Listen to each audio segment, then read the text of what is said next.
네가 읽을 거냐? 네. 38페이지. 제1절 공자철하고 확산과 저항. 꼭 마치 서양 사상이 우리나라에 들어올 때 받아들이는 사람도 있지만 그 저항하는 사람도 있었죠. 그걸 이제 유정척사파라고 하는데 영국도 유정척사파가 있었다. 우리나라도 유정척사파가 결국은 소멸하게 되는데 영국에서도 마찬가지로 소멸하고 전부 공자철학을 받아들이게 돼요. 자, 읽어봐. 영국의 공자주의와 친중국 모드.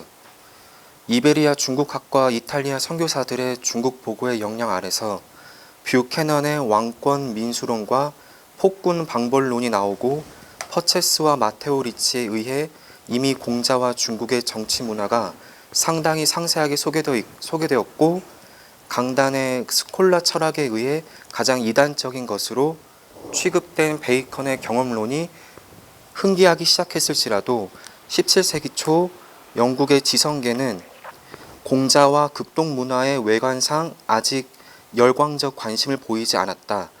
일반적으로 말해서 영국인들에게 중국과 극동은 아직 팽창하는 세계의 모자이크 속에서 한 조각의 이미지에 불과했다.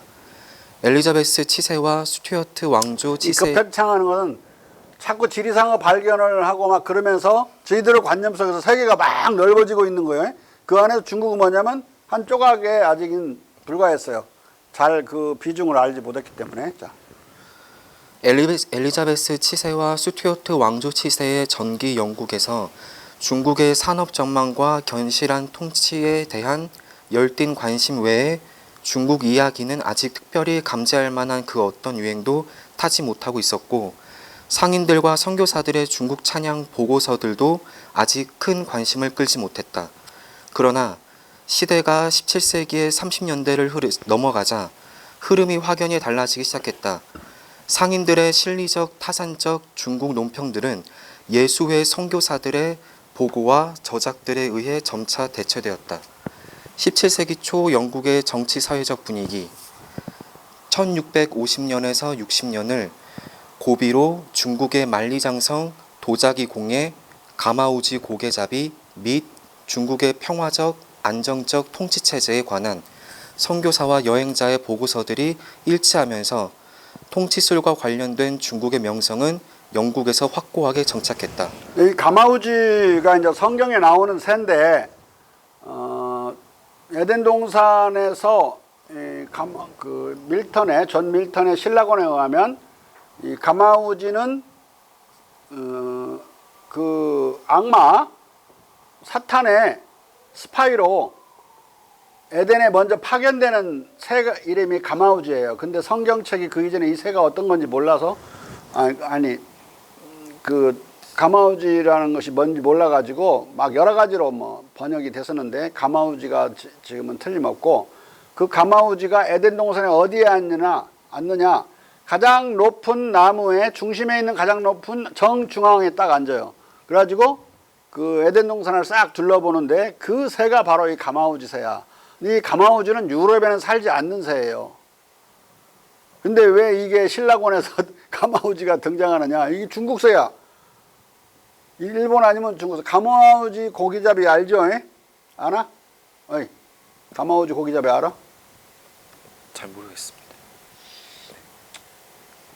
이런 것도 몰라. 가마우지가 시커멓고 큰 우리 한강에도 가마우지 있죠. 근데 우리가 그 고기 잡원을 하지 않는데 우리나라는 일본하고 중국은 해요.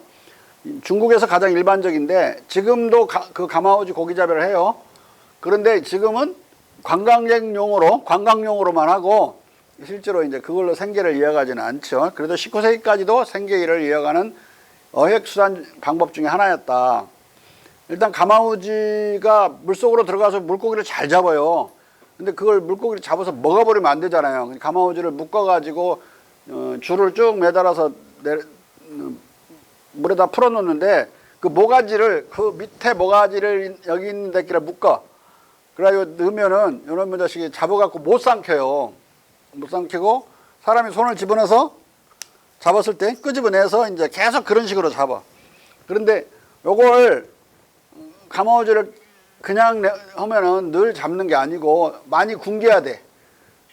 한 2, 3일 정도 굶겨갖고 이게 완전히 눈알이 그냥 까질 정도로 막 잡고 싶을 때 집어넣어갖고 그걸 먹으려고 할 때 꺼내고 뭐라고 상당히 응? 반 인권적은 아니고 반 조건적인 응? 그런 그 어획 방법이야. 근데 신기하잖아요. 근데 이 가마우지 새는 이제 동남아시아까지도 있지만은 구미에는 없는 새다. 근데 이 가마우지로 물고기를 잡는단다 하는 이야기가 신기로워서 많이 이름이 벌써 17세기 말이면 전해지기 시작했다. 자. 그리고 이에 뒤이은 수십 년은 중국의 윤리 도덕과 도덕 철학도 유명해졌는데 중국 정치 문화와 도덕의 두 가지 명성은 공자라는 한 인물에서 통합되었다. 영국에서도 공자를 알게 됨과 동시에 현자 숭배가 시작된 것이다. 처음에 영국의 중국 보고서적과 공자 철학서들은 스페인, 포르투갈, 프랑스, 이탈리아, 네덜란드 등지로부터 수입되었다. 그리하여 영국인들은 17세기 말까지도 대체로 스페인, 이탈리아, 포르투갈, 프랑스나 네덜란드에서 들어온 저작들을 통해 중국을 알았다. 16, 17세기에 중국에 관한 지식, 정보는 거의 배타적으로 이베리아, 이탈리아, 프랑스, 네덜란드 등의 탐험가, 여행가, 군인, 상인, 선교사들을 통해 전해졌기 때문이다. 16세기 후반부터 영국인들이 핀토, 페레이라, 잠깐만 배 사장 아까 상황이 역정돼서 18세기가 되어서다 아까 가로쳐졌는데 그걸 이게 조그만하게 했잖아요. 조그만하게 하지 말라고. 같은 대등한 정보를 주고 있는데 다만 안 읽어도 된다. 읽을 사람은 읽으라는데 이렇게 작으니까 이 친구가 그냥 지나가 버리잖아. 이것도 18세기에는 안 그렇다는 말이 나름대로 배경지식으로 중요한데. 자. 16세기 후반부터 영국인들이 핀토, 페레이라, 크루즈, 라다, 에스칼란테, 발리냐노, 산데, 멘도자, 마테오 리치, 세메도, 마르티니, 나바레테, 니우호프, 마젤란, 쿠플레, 르콩트, 부베 등의 수많은 중국 및 공자 관련 서적들을 부지런히 영역한 것은 중국의 정치적 위용과 문화, 경제적 패권에 대한 영국인들의 재고된 의식과 각성된 표현이자 극동아시아에서 상업과 교역을 확대하기 위해 중국의 경제적 번영과 연계하려는 집단적 호기심의 표현이었다. 여기서 지금 부배 마지막 요하신 부배만 빼놓고 내가 다 읽은 책인데 어떻게 이렇게 다 읽었느냐 뭐 그렇게 감탄할 것이 없어요. 왜냐하면 이런 책들은 어떻게 중국으로 가는지 그 항해를 시작하는 때부터 시작해가지고 내가 안 읽어도 되는 것들 있잖아. 뭐 그 도착해서 헤매는 것까지 다 되어 있어요. 대체로 이제 이게 내가 읽어야 될 내용은 그들이 처음으로 문화를 어떻게 해석하는지 좀 살면서 알기 시작한 그때부터니까 실은 책이 한 250페이지면 내가 읽어야 될 건 한 100페이지만 읽으면 되는 거예요. 150페이지는 쓸데없는 소리고 나중에 돌아오는 길 또 막 써놨어요. 그런 책들이라서 그렇게 큰 독서 부담은 없다. 그리고 뭐 나중에 많이 보다 보면 좀 뻔한 이야기도 많아요. 자. 이 호기심을 채우기 위해 영국 철학자들은 특히 프랑스의 사상 동향에 촉각을 세우고 있었다. 바로 이런 시기에 루이 14세의 왕사 프랑수와 드라모트르베예는 1642년 자신의 저서 이교도들의 덕성에 관하여에서 공자를 중국의 소크라테스로 찬미했고 저명한 동양 여행가이자 저술가인 프랑스와 베르니에의 전언에 의하면 라모트르베예가 그렇지. 빨리 따라서 해봐. 라모트르베예 오케이. 공자를 알게 된 환희 속에서 거룩한 공자님이시여 우리를 위해 기도해 주소서라고 외칠 뻔했다. 그러니까 이게 얼마나 공자님이 존경스러웠는지 공자님한테 우리를 위해서 좀 기도 좀 해주십시오라고 말하고 싶어 말이 막 터져 나올 뻔했다 이 말인데 이게 이제 중요한 게 영화, 여러분들 영화, 이 영화를 꼭 보세요. 베르사유라는 영화가 있어요. 시즌 1, 2 막 그렇게 나가는 건데 상당히 길어. 넷플릭스에서 봐야 되는데 본 사람 혹시 본 사람 있어요? 김정필 씨 봤어요? 네, 그거 보면 귀족들과 싸움이 계속 되잖아요. 근데 우리는 짐이 곧 국가다 그러니까 세타 모아 내가 국가다 그 말을 국민들한테 한 걸로 알고 있는데 그 베르사유 그 영화에서는 계속 귀족들은 지들이 국가라고 그러고 왕은 자기가 국가라고, 냈다 세모아라고. 그러니까 그 뜻도 그 영화를 보면 제대로 알게 돼. 아, 그때 귀족과 싸워서 왕이 이기는 게 대단히 진보라는 걸 알 수 있어요. 그런데 루이 14세가 뭘 알고 있었냐면 중국은 황제를 중심으로 되어 있고 귀족이 존재하지 않는다는 걸 알아요. 이 귀족을 없애버리고 싶은 거야. 그러기 위해서 베르사유에다가 그 아버지의 사냥터에 그럼 행궁에 지나지 않았던 그것을 오늘날 우리가 알고 있는 베르사유 궁전으로 만들기 위해서 토목공사를 시키는데 막 거기서 그 임금도 못 줘가지고 막 그런 곤란한 상황이 많이 벌어지죠. 우리 JP 봤죠, 김정필? 예. 성혜택 이것만 보지 말고 그냥 그 세력 관계와 이제 왕을 암살하려는 시도들이 계속되잖아요. 놀랍게도 귀족들에 의해서 거의 뭐 한 지역에 왕과 같은 귀족들이 많아요. 대 귀족들이 여들이 뒤에서 이게 부채질을 해가지고 막 그렇게 죽이려고 그러는데 그 싸움 안에서 왕이 살아남고 중앙집권제를 관철시키는 모델은 중국이었다. 근데 벌써 왕사, 루이 14세의 왕사 이런 사람들이 중국의 찬미자들이잖아요. 근데 이 사람만이 아니야. 나중에 여러 명이 루이 14세 주변에 있는 왕사나 어떤 필로소프들이 중국 찬미자들이었어요. 중국 숭배자들이었고, 그러니까 프랑스에서 중앙집권화가 관철됐다는 것은 중국의 중앙집권제, 그리고 봉토로 나눠지지 않고 일사불란하게 행정체계로 되어 있는, 군연제로 되어 있는 그것을 모델로 한 것이다. 이건 나중에 오스트리아에서도 반복되거든요.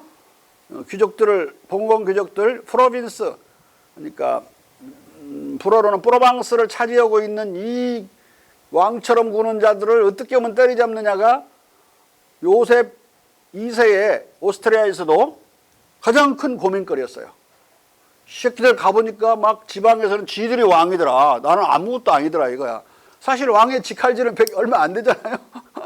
이게 땅 넓이로도 뭐로도 이게 비교가 안 되는 권력관계라 루이 14세는 처음부터 이 베르사유 궁전을 잘 지어가지고 나중에 이제 어떻게 이어지냐면 그 계속 무도회와 그 파티 이런 걸 계속 하고 왕이 어디서 아프리카나 이런 데서 가져온 여러 가지 그런 보석 보물들을 경연대회 해가지고 나눠주고 이래서 완전히 귀족들이 지방으로 한번 불러오면 왕이 오라면 오긴 와야 되겠죠. 불러와서 돌아가지 못하게 만들어 버리는 거야. 그걸 이제 그러니까 돌아가면 막 거기 주민들과 접촉하고 또 거기 나이트 자기들을 가진 사람들과 접촉해서 하나님 또 뭉텅거리가 돼서 음모를 꾸미니까 못 가게 만드는 거고 그 사람들은 그러면 그럴수록 세월이 길어지면 못 가는 세월이 길어질수록 그 지방에서 권력이 뿌리가 뽑히는 거죠. 그 대신 법을 자꾸 하나씩 만들어서 무슨 세니 자꾸 만들어 갖고 그 세를 걷어서 직접 왕한테 보내는 그런 관리들을 자꾸 파견해 내보내면 지방에까지 이제 영향력이 미칠 수 있는 왕의 권한이 미칠 수 있는 상황이 벌어지죠. 이렇게 해서 중앙 집권화를 해나가요. 근데 그 음모적인 생각을 루이 14세 혼자 하고 있지만 나중에 그 몽테스키에가 그걸 바라보고 꿰뚫어 보고는 아니 맨 베르사유에다가 대귀족들을 잡아놓고 내려가지도 못하게 해가지고 왕이 자기 권력을 강화시키고 귀족의 권력을 약화시키려고 한다고 베르사유를 보고는 오줌도 싸기 싫다 이런 식의 표현을 법의 정신에서 해요. 그 오줌도 싸기 싫다 그 말은 안 나오고 베르사유만 쳐다보면 신경질 난다는 이야기를 거기에 써놔요. 그러니까 꼭 베르사유라는 영화를 보세요. 그러면은 내 말이 실감이 날 거야. 그 시대를 여러분들이 역사적 상상력을 갖고 복원해낼 수가 없어요. 영화를 봐야만 복원이 되는 거야. 무슨 역사 공부를 얼마나 했다고 역사적 상상력이 있어. 서양사를 뭐 얼마나 알아. 국사도 잘 모르는데. 국사도 이상하게 배워갖고. 그지? 서박사 웃지 말어. 자, 영국에 잘 알려져 있었던 라모트 르 베예는 1642년 당시에도 보시어스, 빈센트 등 영국 철학자들에게 많은 영향을 준 철학자였다. 물론 라모트 르 베예 혼자만 라모트 르베예 공자를 르베예를 뒤에로 붙여 읽어. 네. 안 그러면 이상하게 들려. 라모트 르 베예 옳지, 잘 읽었어. 혼자만 공자를 찬미했던 것은 아니었다. 수많은 유럽 식자들에게 현자로서 공자는 훌륭한 치자와 계몽된 모럴리스트를 대표했다. 16세기와 17세기 초 여행가들은 엘리자베스 치세의 긴장과 스페인 필립 2세의 소란과 대비되는 중국 광동 함문 지방의 질서와 평온을 강조했어도 이것을 중국 치자의 도덕성과 연결시키지 않았었다. 광동과 함은 이런 데 가보면 이렇게 평온하면서도 사람들이 행복하게 살고 있는지 그것을 칭찬할 때는 칭찬하고 깜빡하고 그것이 중국의 도덕성과는 어떤 연관이 있는지 생각하지 않았단 말이에요. 필로소피렌을 아는 거지, 철학화를. 자. 그러나 수적으로 증가한 선교사들은 보다 항구적인 체류를 모색한 끝에 마침내 중국 내륙 지방에서 장기 체류를 할 수 있는 기회를 공식적으로 얻었고, 이에 따라 이 중국 통치의 도덕적 성격을 보다 주의 깊게 관찰하고 올바로 평가할 수 있게 되었다. 그들이 발견한 중국은 최근 만주족에 의해 정복되었을지라도 명대와 마찬가지로 여전히 공자 철학에 정통한 선비 계층에 의해 관리되었다. 자, 이 만주족은 대단히 중국을, 특히 만주족의 종족과 시족은 중국을 대단히 동경하고 존중하는 그런 사람들이었어요. 특히 왜 그러냐? 신라에도 중국과 아주 친했죠. 당나라와 신라는 친했었고, 근데 신라가 망하고 그 마이태자의 자손들이, 그 왕자들이 몽땅 몰고 신라의 유민들 중에 고려에 살 수 없겠다고 하는 사람들은 다 끌고 만주로 갔어요. 만주로 가서 거기서 귀족들이 돼가지고 그 각 시족들의 장이 됐는데, 그들의 이름은 성씨는 애신강나였다. 사랑할 애자에 새로울 신자, 신라할 때 신자야. 강나, 생각할 때 떠올릴 각자, 신라 라자. 신라를 사랑하고 신라를 잊지 말라는 성씨야. 그런데 또 놀랍게도 그 발음이 만주적으로 하면 그 애신이 금이야, 금. 강나는 발음을 그대로 하면 시족을 때 시. 그 두 개 합치면 금시지. 그래서 금나라를 세워요. 근데 신라 귀족들이 김씨잖아. 그러니까 이중적인 의미는 애신강나는 신라를 잊지 말라는 뜻이기도 하지만 동시에 김씨족이에요. 그래서 이 만주족의 그 지배족 황족은 다 김씨라고. 신라 김씨야. 이거 청나라의 황제족은 애신강나야. 마지막 부위가 뭐지라고 지난번에 내가 말했던가? 청나라 마지막 황제가 부위지? 근데 앞에 애신강나 부위야. 찾아봐. 누구 한 사람 찾아보고 말해봐. 푸이지. 발음 푸이. 서박사 안 믿어지는가 보지?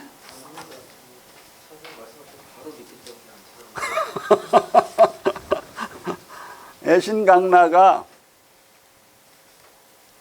그 김창수 씨 믿죠? 부위의 성이 뭐야? 찾은 사람 없어? 빨리 찾아봐. 애신 그 부위 푸이.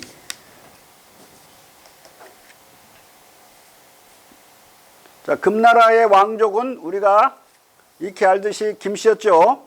금나라의 왕족은, 금나라는 만주족이, 여진족이 세운 나라예요. 여진족이 청나라를 세운 뒤에 자기들의 종족 이름을 만주족으로 바꿨죠. 근데 그 지배 시족의 성씨는 애신강라였다. 못 찾았어? 뭐 마이크 벗고 크게 좀 한번 말해보세요. 뭐 애신강라하고 그 뒤에 뭐 푸이 가운데 뭐 이름 있고 막 그러죠. 에? 최 박사 안 그래요? 찾았냐? 어?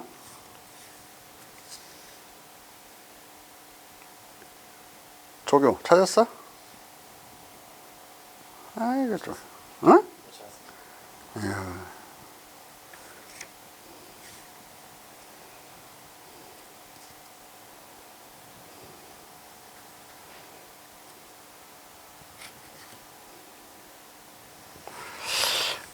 푸이는 중국 청나라 마지막 황제인 선통제의 이름이다. 본래 이름은 아이신제레 푸이, 애신강라 푸이다.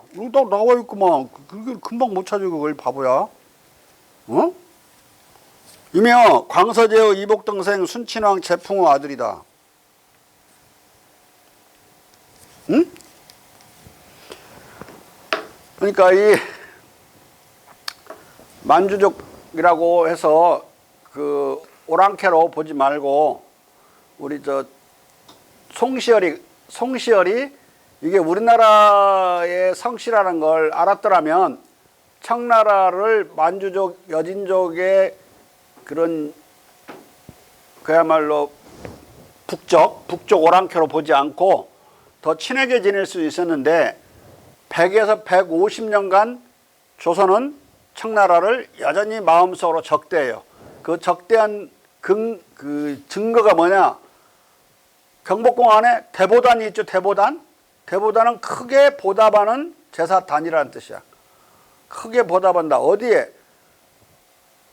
임진왜란 때 명나라가 군대를 보내서 도와준 것을 크게 보답한다.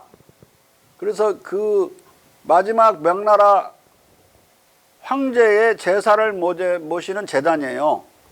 그것은 마음속에 모르게 청나라 모르게 그 제사를 모시면서 청나라를 거부하는 거야. 오랑캐로. 근데 그렇게 오랑캐가 아니고 신라 사람들인데 이게 엄청 어리석은. 그러니까 이제 나중에 그 민족 반역자들도 나오게 되는 거예요. 민족 반역자는 어떻게 생겨나느냐?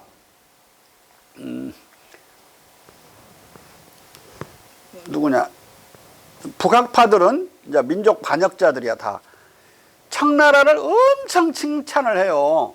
청나라에는 뭐 기와장도 장관이고 똥거름도 장관이고 막 온갖 것이 청나라는 다 좋다는 식으로. 우리의 바지 저고리는 형편없는 거고 뭐 우리 상투도 형편없는 거고 갓도 형편없고 갓을 쓰고 어떻게 전투를 하냐. 이 옷을 펄렁거리면서 어떻게 전투를 하고 일을 하냐 하면서 막 우리의 풍물은 또 엄청나게 깎아내려요. 어? 뭐지? 연행 갔다 열하일기 누가 썼어? 어? 몰라? 김정. 이놈 새끼 저 공부를 하나도 안 했구만. 박지원의 3대 손자의 사랑방에서 친일파가 생겨나요. 청나라를 엄청나게 받들고 우리를 깔보는 그 논리를 청나라 자리에다가 일본만 집어넣으면 그냥 친일파가 되는 거야. 친청파는 친일파로 순식간에 바뀌어요. 응? 아니 자기들이 그 사랑방에서 나왔다고 자기들이 써놨어요. 김옥균, 박영용 이런 애들이 자기 말로 그 말을 내가 하는 거야. 근데 그런 오해, 정말로 잘못된 오해, 송시열이 만들어낸 이상한 반청 사상 때문에 우리가 엄청나게 손해를 본다. 만약 일찍부터 청나라의 기술들을 받아들였더라면 청나라가 세계 수준이었단 말이야. 18세기까지. 그러면은 우리가 영국이 되고 프랑스가 될 수도 있었어. 우리는 머리가 좋으니까. 프랑스 사람들은 그런 거 가져다가 중국 거 가져다가 더 높이 발전시킨 거 아니야. 그걸 150년을 막아놓으니까 병자호론부터 150년이야. 배울 거 못 배워버린 거지. 자, 그러니까 이제 그놈들이 똥거름도, 그러니까 청나라는 똥도 좋더라 그렇게 말한 거예요. 우리나라 1950, 60년대 제일 유명한 말 있잖아. 미국에 가면 거지도 양땀을 핀다고. 어? 미국이 얼마나 숭배스러웠으면 그 말을 했겠어, 미국이. 자, 만주에서 내려온 정복자들은 그들의 지배체제를 하루빨리 토착화하고 공고화하기 위해 가장 중국적인 선비 집단의 지원을 절실하게 필요로 했고 또 기민하게 동원했다. 그리하여 강의치세에서 공자학습은 더욱 철저히 명대를 답습했다. 공자라는 인물은 당시 영국과 유럽을 짓누르던 철학적 재문제를 해결하는 데에 딱 맞아떨어졌다. 18세기 중국 애호의 선구자 그룹에 속하는 라모트 르베에는 이교도의 화형식이 벌어진다면 이교도 소크라테스, 플라톤과 더불어 공자를 구원하기를 원했다. 소크라테스, 플라톤, 공자 빼고 화형을 시켜도 되지만 이 사람까지 포함시키면 안 된다 이 말이야. 이 사람들은 구원받을 이유가 있다 이거야. 1613년 퍼체스의 공자 소개와 1615년 트리고의 중국인들 사이에서의 기독교 포교, 1643년 세메도의 중국 제국 등 일련의 중국 관련 저작들의 보급으로 조성된 유럽의 공자 찬미 흐름은 영국 최초의 이신론자 에드워드 허버트의 진리론과 속인들의 신앙에 관하여 그리고 드라이든의 시집 속인의 신앙 등 이신론적 저작들이 쏟아져 나올 수 있게 만든 한 배경이 되었다. 이들의 저작들이 조성한 영국의 이신론적 철학 판도는 역으로 다시 공자 철학의 대중적 수용에 지극히 유리한 지형을 조성했다. 또다시 공자 숭배 분위기 속에서 갑자기 영국인들의 관심거리로 떠오른 호라티우스의 중도 이념도 공자의 중용 철학과 분명 매우 친화적인 것이었다. 공자 열기의 점화 17세기 중반부터 호라티우스나 이런 사람은 로마의 시인이지만 호라티우스가 살았던 시대는 뭐 플라톤의 아카데미아의 한참 뒷사람들인데 플라톤의 아카데미아의 중기는 아주 건전한 회의주의의 중도적인 이념을 가지고 있었고 끄트머리로 가면 필론의 완전한 회의주의에 빠지게 돼요. 그러니까 확실한 것은 아무것도 없다는 입장에 서게 되는데 필론은 알렉산더 대왕을 따라서 인도의 원정을 가서 인도에 주저앉아서 20년을 거기서 철학을 공부하고 돌아와서 플라톤의 아카데미를 접수해버리는 사람이야. 그리고 이 그리스의 모든 철학을 필론 철학으로 바꿔버리는 필로니즘, 그러면 회의주의 이런 말과 같죠. 절대적 회의주의인데 거기서 뭘 배웠느냐, 불교 용수의 중론을 배워서 가운데 중자 중론, 용수의 중론은 번역되어 있으니까 누구나 읽어도 돼요. 오늘날 중론은 뭐냐면 존재와 무 가지고 사고를 한 거예요. 존재한다고 여러분들이 생각하지만 존재하는 것은 금방 여기 있었던 것은 가령 물은 흘러가거나 또는 이 나무도 100년 지나면 이런 의자나 걸상도 망가지죠. 이렇게 망가져서 소멸하는 거야. 있다고 생각하는 것은 허상이고 실은 있다고 생각하는 순간에도 망가져가는 거죠. 사람도 이 사람이라고 하지만 70년 100년 안은 죽으니까 이게 사람이 존재하는 것으로만 비춰질 뿐이지 실제로는 존재하지 않고 물을 향해서, 없는 것을 향해서 막 달려가고 있는 거죠. 흐르고 있는 거죠. 그래서 존재라고 하는 것은 실은 물을 향해 가고 있는 것이고 무라고 하는 것은 또 유로 갈 수 있는 것이다. 무는 뭐냐, 무는 유가 아닌 것이라고 꼭 유에 의존해서만 말을 할 수 있죠.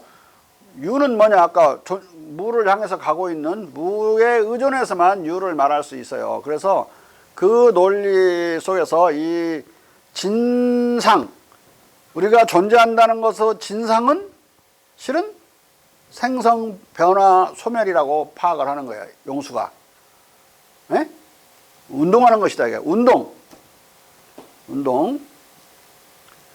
그 사상을 가지고 와가지고 필론이 존재한다는 것은 존재하는 것이 아니고, 옛날 파르메니데스는 뭐라고 그랬어? 있는 것은 있는 것이고 없는 것은 없는 것이라고 옛날에 주장했는데 그걸 다 깨버려.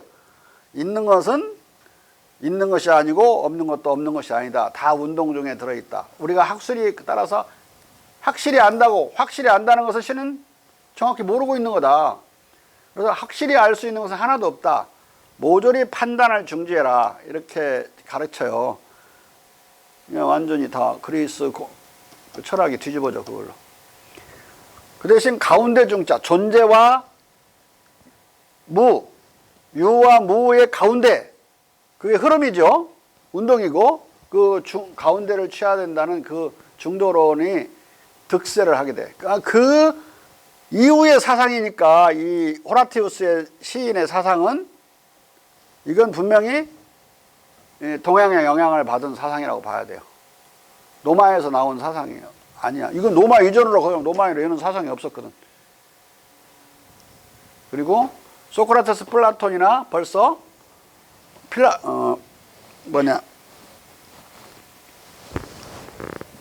그 이전 철학자 소크라테스 이전 철학자들도 중국을 갔다 오고, 아니죠, 인도를 갔다 오고 그랬죠. 그러니까 그 힌두교와 불교의 윤회설이 이미 힐압에 전해져 가지고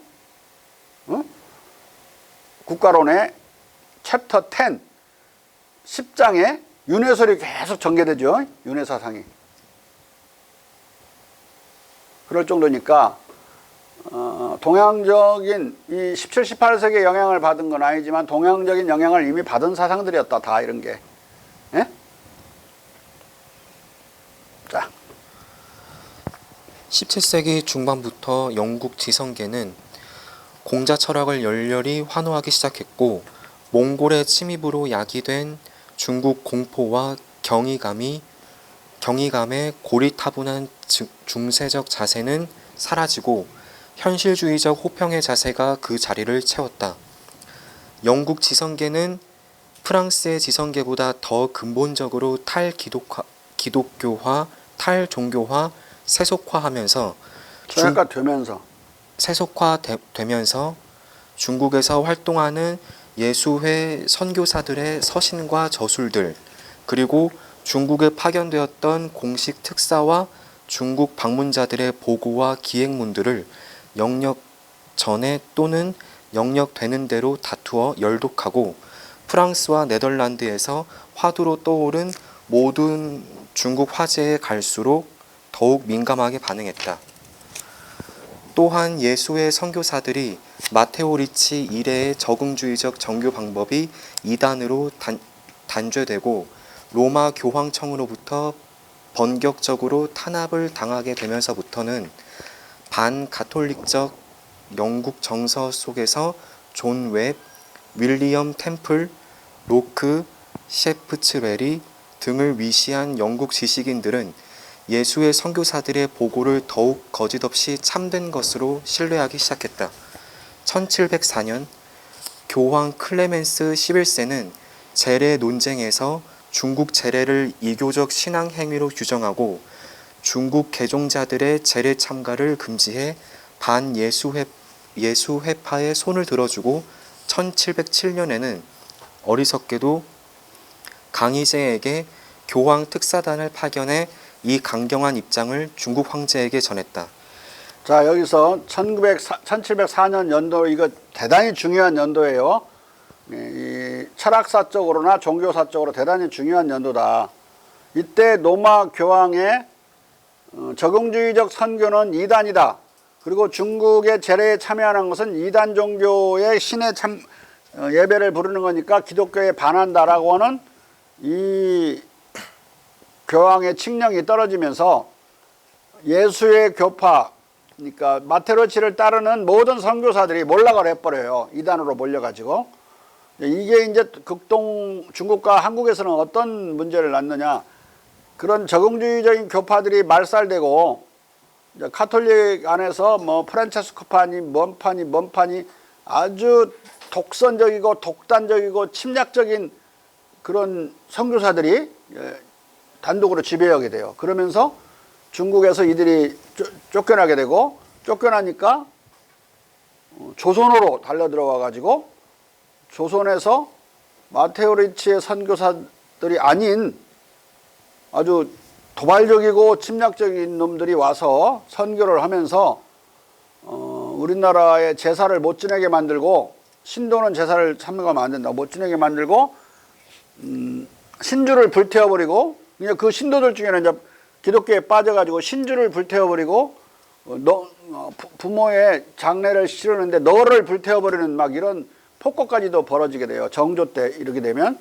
정조는 그래도 그걸 눈 감아주고 더 이상 문제를 삼지 않으려고 그랬는데 결국은 황사영 백서 사건이라는 것이 이후에 그 순조 때 벌어지게 되죠. 황사영 백서 사건은 알죠? 황사영이라는 그 카톨릭 신부 녀석이 그 탄압이 시작되니까 그 탄압을 하는 우리를 좀 받는 우리를 구해달라고 프랑스 신부에게 프랑스 병력을 보내서 우리를 구해달라는 그 백서를 써요. 백서는 이제 비단백자에 비단에 쓴 글이란 뜻이야. 비단백. 그건 우리를 침략해달라고 요청하는 안보에 관계되는 국가 안보에 관계되는 중대한 문서잖아요. 그래서 그때부터 본격적으로 이제 카톨릭 탄압이 시작되는 거야. 종교적인 이유라기보다는 국가 안보상의 이유에서 탄압이 시작되는 거야. 국가 안보상의 이유에서는 카톨릭 믿는 놈들은 다 우리의 국가의 적이라고 보는 거죠. 일단은 꼭 공산주의 사상을 가진 놈이 우리나라 적이라고 해서 한참 죽이듯이 똑같은 상황이 벌어져. 에? 만약에 마테오리치의 적응주의적 선교가 계속됐더라면 이런 유할랑자한 일은 안 벌어졌어요. 이건 1704년 이 클레멘스 11세의 병신 같은 칙령 때문에 그런 비극들이 벌어지고 오늘날 대만과 일본과 중국의 카톨릭이든 뭐 기독교의 뿌리가 박멸되어 버리는 사태가 벌어지는 거야. 에? 우리나라의 카톨릭도 기독교보다도 기독교가 일제 때 10만 명이었는데 그 안에서 카톨릭은 뭐 1, 2만도 안 됐어요. 이게 지금 오늘날 200만, 800만까지 늘어난 것은 6.25 이후에 미군의 어떤 우리나라를 지원하고 구원하는 그런 역할 속에서 기독교가 크게 팽창하게 되잖아요. 그 틈을 타서 카톨릭도 같이 팽창하는 거예요. 그래서 1980년까지도 카톨릭은 200만밖에 안 됐다. 근데 기독교가 많이 늘어났는데 그들이 200만으로 남아있는 상황은 나중에 너무 기독교 안에 개신교 안에서 뭐 목사 세습 사건이 나고 뭔 사건이 나고 비리가 나고 부정부패가 나면서 엄청나게 많은 개신교 신도들이 그 불교를 믿을 수는 없고 카톨릭으로 많이 전신을 해버려요. 그래서 그 덤으로 카톨릭이 엄청나게 이익을 봐서 지금 800만 가까이 돼요. 네? 이 6.25 이후의 변화지 그 이전에는 조선에서도 박멸돼 버렸다. 카톨릭이. 오히려 고종 때 와서야 그때부터 다시 늘어나기 시작해요. 고종이 종교를 관대하게 다 관용정신으로 모든 종교를 받아들였기 때문에.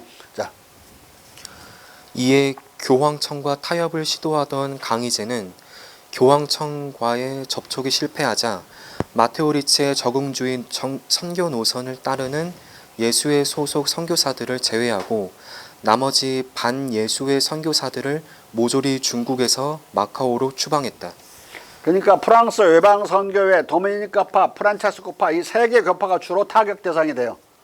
이들은 대단히 전투적이고 호전적이고 침략적인 그리고 독단적인 기독교 외에는 다른 건 절대 용납하지 않는 입장을 취해요. 그것은 근데 미안하지만 중국의 모든 종교에 대한 관용과 관대한 정신이고 어긋나서 중국어 트레디션과 어긋난다고 옹정제가 그들에게 오지 말라고. 너 왜 관용 정신이 없냐 이거야. 중국의 전통은 모든 종교에 대한 관용인데 카톨릭에 대해서 그렇게 묻고 마카오까지 가라. 거기서 살다가 반성을 해가지고 마테오 리치 노선, 적응주의 노선이 옳다고 생각하면 신고해라. 그러면 들어오라고 할게. 근데 이놈들이 안 받고 한국으로 와버려. 한국 조선으로 들어와. 조선에서 피바다를 만들어가지고. 자. 이후 예수의 신부들과 이들을 지지하는 프랑스 철학자들은 자신들의 저서들을 프랑스에서 출판하지 못하고 주로 런던이나 네덜란드의 헤이그, 암스테르담, 로테르담 등지에서 출판하기 시작했다. 이와 함께 중국 붐은 파리로부터 런던과 네덜란드로 옮겨 붙었고 17세기 말까지도 프랑스나 네덜란드에서 들어온 저작들을 통해 중국을 알았던 영국의 지위가 완전히 역전되었다. 그리하여 영국은 18세기 초부터 데카르트주의적 트자가 빠졌네.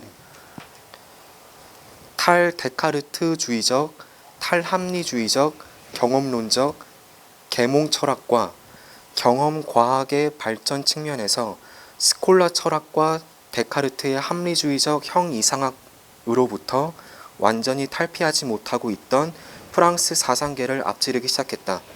그렇지 않아도 이제 근대화는 뭐냐면 합리주의적인 철학을 경험주의 철학이 몰아내고 석권하는 거야. 그게 근대화야. 철학에 있어서는. 합리주의 철학은 중세 내내에 지배하고 압도하고 석권했던 철학이죠. 합리주의가. 우리나라 같으면 어떻게 되겠어요? 경험과학이 성리학을 이기는 거지.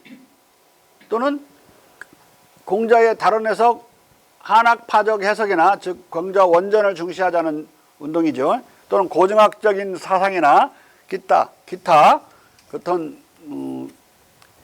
개혁적인 공자 해석, 예? 해석이 성리학을 이기는 거나 비슷한 거야. 자. 그렇지 않아도 개신유학이라고 그랬죠. 개혁적인 유학을 개신유학. 찰스 1세의 절대 왕정, 내전, 크롬웰 귀족 공화국의 군사 독재에 지칠 대로 지친 영국인들은 왕정 복고 이후부터 공자 철학과 중국의 국가 제도에 더욱 주목했고 18세기 초부터는 공자 철학을 깊이 이해하고 공자에 대해 더욱 깊은 존경과 숭배의 감정을 표했다. 그래서 이 숭배란 말이 자꾸 컬트라는 말이 나오기 때문에 이 책 이름이 17, 18세기 영국의 공자 숭배라고 지은 거예요.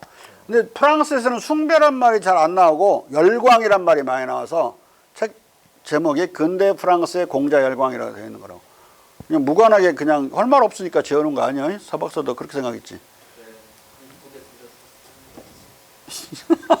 말 지어낸 줄 알았어.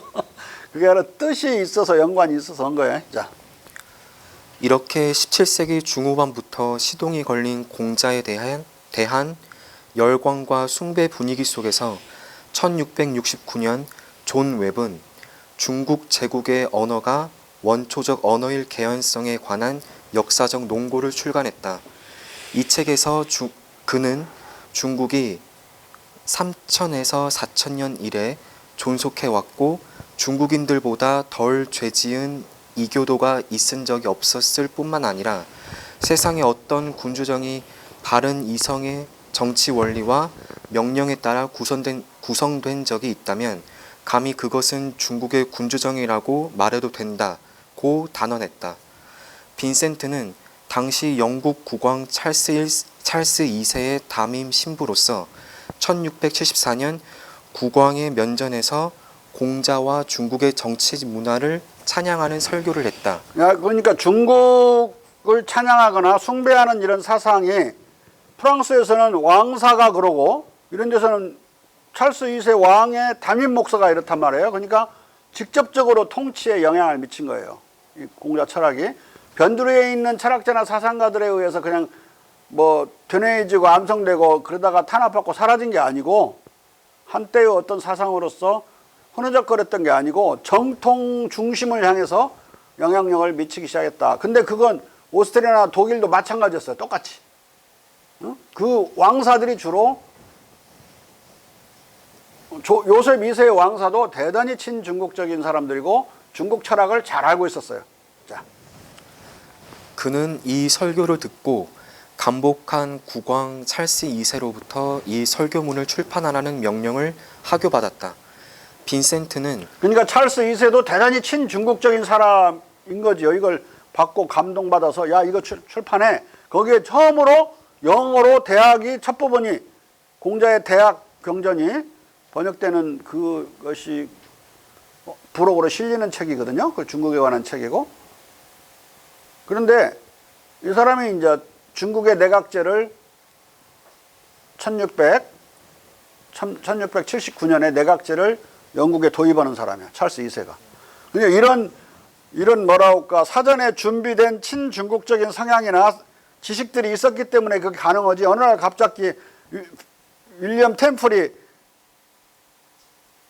폐하 중국의 내각제가 좋답니다. 그거 도입합시다. 그러니까 도입하고 그런 게 아니라 뭔가 사전 지식들이 있었던 거야. 이 왕도. 응? 자. 빈센트는 이 명령에 따라 궁정 설교문을 보완해서 10년 뒤 영예의 바른 개념으로 공간했다.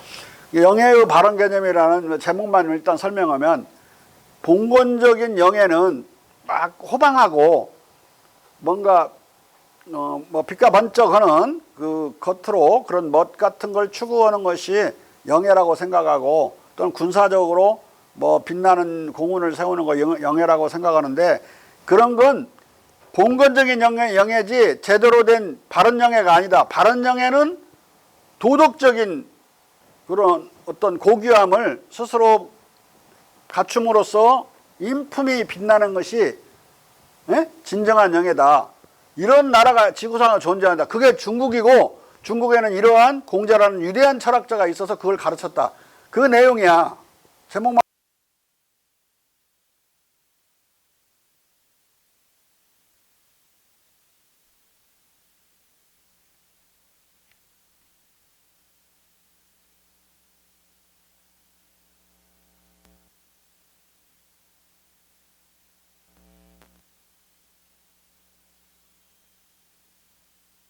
거죠.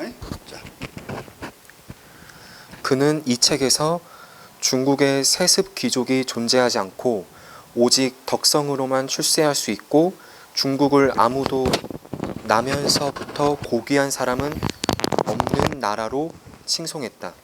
주지하다시피 윌리엄 템플 경은 중국 정부가 4,000년 이상 지속되어 온 것으로 알려져 있다고 말하면서 세계의 어떤 다른 헌정 체제에서도 경험할 수 없는 중국의 제도들, 광대한 깨달음과 지혜에 의해 창안된 것으로 보이는 중국의 모든 탁월한 제도들을 다 열거하려면 끝이 없을 것이다고 중국을 찬양하면서 중국 제국을 플라톤, 모어, 베이컨, 해링턴, 캄파넬라 등이 창작한 유럽의 모든 유토피아 국가론을 능가하는 실존하는 유토피아로 극찬했다.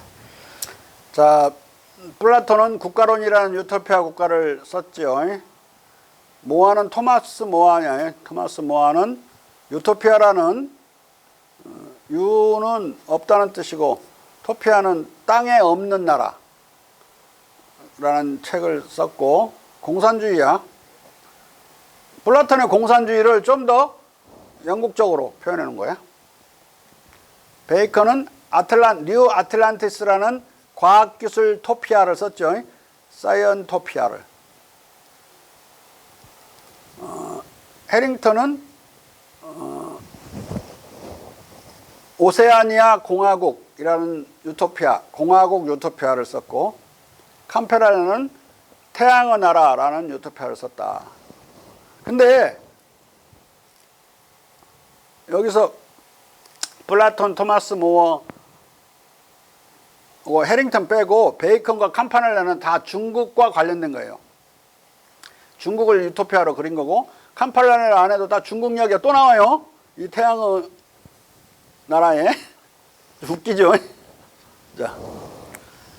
그리고 그는 공자에 대한 찬양 끝에 소크라테스, 플라톤, 데모크리토스 등의 고대 그리스 철학도 공자 철학과 중국 철학의 영향을 받았다고 주장했다. 자, 소크라테스, 플라톤은 아까 말한 대로 아까 말 안 했구나. 아까 말한 것은 윤회설을 중국의 영향을 받았고, 사동론은 공자의 영향을 받은 거예요. 내용이 달라서 그러지. 네 개의 덕이 대덕이다. 나머지는 소덕이다. 그럴 때 대덕과 소덕을 나누는 거, 그리고 네 개의 덕을 소크라테스, 플라톤은 첫 번째 덕을 지난 시간에 한 것 같은데, 소피아, 두 번째가 용기, 세 번째가 절제 또는 정심, 네 번째가 정의, 이렇게 되어 있죠, 사덕이. 그런데 여러 가지 부지런, 부 이런 것들은 소덕이라고 봤어요. 아름다움 이런 것들. 사람이 이쁜 게 좋죠. 아름다운 게. 또 좀 힘 있는 게 좋죠. 끝발 있는 게. 또 조금 부가 있는 게 좋고 청결하고 부지런한 게 좋은 거죠. 그런 것은 소덕이고 대덕은 아니다. 영어로는 카디날 버추라고 그래요. 대덕을 번역할 때. 공자는 대덕이라고 그러고, 대덕은 명덕이라고도 하고 대덕이라고도 하고 같은 말이야. 명덕이란 말 있죠. 그 대학에 명덕을 밝히려는 자는, 그렇게 첫 구절 시작하는 거. 명덕을 밝히려는 자는 수신자가 치고 평천해야 된다. 이렇게 내용이 되어 있죠. 또는 준덕이라고 돼요. 준덕. 빼어날 준자 써서 준덕. 그 다음에 소덕은 이제 그거 구분되는 거다. 우리가 명덕, 대덕 그런 것은 인이애지죠. 우리가 뭐 의심할 바 없이. 네 개. 이게 4대덕이지. 공맹덕. 그런데 내용이 다르죠. 거기서 공통된 건 정의하고 지혜밖에 없어. 플라톤, 소크라테스의 사덕과 공자의 인이지의 사덕 사이는 지혜하고 정의, 인이 할 때 정의하고 두 개만 중복되고, 지혜는 용기, 절제, 정심 이런 것은 덕이 아니죠. 그 정심은 우리가 수덕어는 수신언할 때 쓰는 한 방법이지. 정심은이 수신할 때 경물치지 성의 정심 하잖아요. 그 경물치지 성의 정심으로 나를 갈고 닦는 거지. 그 한 지나지 않지 방법이지 덕으로 보진 않았다. 그것은 이제 전해졌는데 내용이 중간에 빠지고 뭐가 가서 쓸데없는 게 들어가고 막 그러면서 네 개만 전해진 거죠. 우리가 말하는 공맹이 말하는 의미의 소덕은 뭐가 있겠어요? 뭐 근면한 거, 청결한 거, 검소한 거, 검약하는 거. 일반 사람들도 검약할 수 있지만 검약하다고 그래서 인자가 되거나 대덕자가 되는 건 아니죠. 그런데 이런 말을 하죠. 인자만이 공자가 검약한 생활에 오래 살 수 있다. 그냥 인자가 아닌 소인들은 검소한 생활을 오래 하지 못해. 돈 조금 벌면 막 바로 그냥 사치하고 다 돈 쓰려고 그러고 막 그냥 난리가 나죠. 그래서 그렇다고 해서 검약한다고 해서 인자가 되는 거 아니야. 또 이런 말도 있죠. 말을 너무 많이 하는 거. 교원 영색. 교원은 말을 잘하는 걸 말하는 거예요. 아주 말을 달변으로 잘하죠. 그런 것은 인자가 아니다고 그랬어요. 그러는 자는. 또 영색. 아주 사람들 대학에 좋은 얼굴로 아부를 잘하는 자. 그런 자는 인자일 수 없다. 제자 녀석이 듣고 있다. 그러면은 말을 못하면 인자입니까? 이렇게 물어보니까. 공자가 동문서답을 해요. 아니, 인이라는 게 얼마나 실행하기가 어려운데 그게 어찌 말을 하기에 쉽겠느냐라고 답을 해요. 그러니까 인자는 말을 더듬으면 인자에 가까운 거죠. 누가 우리 중에서 제일 말 더듬지? 창훈이가 제일 더듬나? 창훈이가 인자에 제일 가까운가? 내가 볼 때는 가장 먼 것 같은데. 어? 그래서 근데 소덕은 아까 말한 대로 그런 뭐 말도 잘하고 얼굴도 이쁘고 영색한 거, 다 소덕이야. 근데 소덕과 대덕을 나누는 게 내 감정과 공감을 해석하기 위해서, 대덕은 자기가 아니라 남을 위한 거예요. 대덕은 다 자기 희생적인 측면이 있다고. 그런데 소덕은 그 본인에게만 이로운 거야. 근면하면 누구에게 이로워? 근면한 사람한테만 이롭죠. 검소하면 누가 이로워? 돈 안 쓰고 그 사람이 전략할 수 있으니까 검약한 사람, 그 사람에게 이롭지. 청결하면 누구한테 이로워? 저한테 일단 먼저 이롭지. 내 가까이 안 온다면 더러워도 상관이 없는 거지. 자기가 병 안 걸리고 깨끗이 사니까 좋겠고. 아무튼 또 얼굴 이쁘고 그러면 자기한테 이롭지. 말 잘하고 그러면, 말 잘하면, 말만 잘하면 천냥빚도 갚는다고. 그러니까 그렇다고 천냥빚을 갚았다고 해서 그 사람이 인자냐? 그건 아니라 이거예요. 말 잘하는 놈은 오히려 인자가 아니다라고 공자는 생각한 거예요. 네? 그런 것들은 소덕이다. 그래서 자공이 소덕은 넘나듦이 있을 수 있다. 그래서 대덕은 절대 넘나들 수 없는 것이다. 대덕은 반드시 지켜야 되고, 그걸 지키지 않으면 본인에게 너무 괴로운 거예요. 옆에서 도와줘야 되는 것이 인을 행하는 건데, 어떤 사람이 어려울 때 도와주지 않고 횡 하고 왔다. 계속 마음의 양심에 걸리죠. 자기가 더 괴로워져 버리는 거야. 이게 큰 도덕 감정과 관련된 거라. 그런데 발 좀 살짝 건드렸거나 오숙짓을 스쳤는데 미안합니다 안 했다고 그래갖고 우리가 그렇게 양심의 가책을 느끼나? 좀 목욕 좀 안 하고 좀 냄새는 나지만 그것 때문에 양심의 가책을 느끼거나, 조금 돈 좀 썼다고, 조금 그날 좀 많이 썼어. 오늘 좀 많이 써 누가? 썼다고 해서 양심의 가책을 느끼지 않기 때문에 소덕은 좀 넘나들어도 상관이 없다. 자공이 이제 대덕과 소덕을 나눌 때 쓴 말이야. 근데 이게 남과 관련된 대덕은 조금 더 넘나들면 안 되고, 조금 넘나들게 돼서 인간이니까 어길 수는 있지만은 그건 자기에게 반드시 양심의 가책이라는 벌로 다가오는 거다. 자. 그리고 영국의 런던 왕립 협회는 중국과 더 친밀하게 교류함으로써 새로운 인도 광산과 보물을 얻기를 기대하며 학문의 제국 중국과 공자 철학의 소개에 부심했다. 17세기 말 명예혁명을 앞둔 시점에 웹, 빈센트, 템플 등과 영국 왕립협회의 이런 중국 예찬으로부터 이미 이 시기에 공자 열광과 중국 문화 열풍은 18세기 중반의 절정을 향해 치달을 준비가 된 것을 알 수 있다.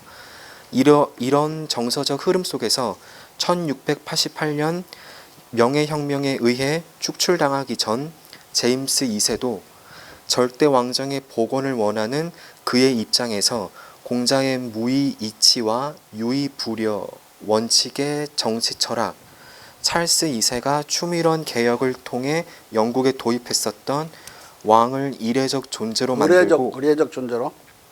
네, 왕을 의례적 존재로 만들고 그런 존재로 만 높이 받들고 실권을 내각이 행사하는 중국의 내각제, 자유상공업 등 중국적인 모든 것이 다 유쾌하지 않은 것들이었음에도 불구하고 자기는 절대 왕정을 추구하니까 이렇게 다 불쾌한 제도들인데도 중국을 좋아해요. 자. 공자 경전 번역서들을 알고 중국 문화에 호감을 보였다. 제임스 2세는 1687년 9월 옥스퍼드 대학교의 보드리언 도서관을 깜짝 방문해 지금 보드리언 도서관은 지금도 존재해요? 도서관 큐레이터 토마스 하이드 박사와 1687년 파리에서 막 공간된 인토르케타 쿠플레 헤르트리히 루지몽 공역의 중국 철학자 공자와 중국의 종교 문화에 관해 다음과 같이 담소했다. 손등 키스가 끝나자 폐하는 물었다. 그래 하이드 박사, 그 중국인이 이곳에 왔었소? 이에 그는 예 폐하, 그리고 그로부터 저는 많은 것을 배웠습니다. 라고 답했다. 그때 폐하는 그는 약간 반짝이는 친구였어. 그렇지 않소? 라고 말했다. 이에 그는 그렇습니다. 라고 대답하고 그런데 중국인, 만주족, 그리고 세계의 모든 지역은 시야가 좁습니다. 라고 덧붙였다. 왕은 이 말을 들은 척 만척하면서 그는 실물 그대로의 그 중국인 초상화를 침실 옆에 방에 걸어두었다고 말했다. 그러고 나서 국왕은 하이드 박사에게 예수의 신부들에 의해 번역된 공자 경전에 관해 말하고 이 책이 도서관에 있는지 물었다. 이에 대해 하이드 박사는 그 책이 있다고 답하고 그 책은 철학을 다루었지만 유럽 철학책과 같지 않습니다. 고 덧붙였다. 이 말에 국왕은 중국인들은 어떤 신을 가지고 있는가? 라고 물었다. 이에 하이드 박사는 가지고 있습니다만 그것은 우상 숭배입니다. 우상 숭배라는 것은 이 사람들이 불교를 불상을 놓고 기도를 하니까 절을 하니까 불교를 꼭 우상 숭배라는 말로 표현했어요. 불상 숭배인데 우상 숭배로. 자. 그들이 모두 이교도들인데 삼위일체를 나타내는 우상을 모신 사원의 동상과 고대 기독교가 그들 사이에 있었다는 것을 나타내는 다른 그림들에 대해 우상 숭배를 합니다. 라고 답했다. 이 말에 폐하는 고개를 끄덕여 동조했다. 여기서 제임스 2세가 말하는 중국인의 쿠플레 신부가 1685년 유럽으로 돌아오면서 데리고 온 개종자 신복종이다. 제임스 2세는 중국과 공자를 약간 깎아내리려는 듯한 하이드의 답변에도 불구하고 동문서답하듯이 중국인 방문객, 공자와 중국 문화 등에 대해 이렇게 계속 호감을 갖고 물으며 의견을 개진하고 있다. 자, 근데 뒤에다가 좀 빼먹었는데 너무 길어서 내 침실에 초상화를 걸어놨다. 공자님 초상화를 걸어놨단다. 이런 말을 해요 뒤에. 예? 네, 너무 길어서 빼먹었어. 자, 계몽주의의 국제적 학문 세계에서 도버 해협은 대륙 사상의 도해를 막는 장벽이 아니라 실로 프랑스, 네덜란드의 수많은 서적들과 출판될 원고들이 영국으로 건너오는 채널이었다. 영국에는 17세기 말부터 프랑스어, 네덜란드어로부터 영역된 서적들 또는 라틴어로 출간된 여러 중국 관련 서적들이 쏟아져 나오기 시작했고 앞서 시사했듯이 18세기 초부터는 예수의 신부들과 이들을 지지하는 철학자들의 원고들이 거의 다 런던에서 활자화되었다. 영국인들이 공자 철학과 중국의 정치 문화를 알기 위해 접한 경전과 참고 서적들은 중국 철학자 공자, 이것을 익명으로 영역 출판한 중국 철학자 공자의 도덕, 르콩트의 중국의 현재 상태에 대한 신비망록, 노엘의 중국 제국의 경전 육서, 뒤알드의 중국 통사 등이었고 1770년에는 대개 프랑스어에 능했던 영국 지식인들은 서경의 불력본도 볼 수 있었다. 1722년에 중국에 입국해 거기서 죽을 때까지 선교 활동을 한 앙투안 고빌의 번역문 유고가 1770년 드 기녜의 편집으로 서경 중국인들의 경서 중에 하나라는 제하에 파리에서 출간되었기 때문이다. 그리하여 늦어도 17세기 말부터 18세기 그러니까 1722년에 이 서경은 번역이 됐는데 이게 출판이 못 되고 거의 48년 정도 뒤에 이제 다행히 출판이 돼서 1770년에 나왔죠. 사서는 일찍이 됐는데 서경은 삼경에 속하는 건데 이건 그때까지 안 됐던 거예요. 자. 그리하여 늦어도 17세기 말부터 18세기 말까지 영국인들과 북미 식민지민들은 극동 문화와 공자 철학에 대한 열광과 동경 정서로 빨려 들어갔다. 하지만 동경하는 정서. 하지만 영국인들이 열광적 도취경에서 벗어나 비교적 명료한 의식 속에서 중국의 정치 문화와 공자 철학을 진정으로 이해하고 신우와 지리를 정통적으로 즐긴 것은 18세기 중반이었다. 자, 여기까지 하고 20분 쉬었다가 다시 합시다.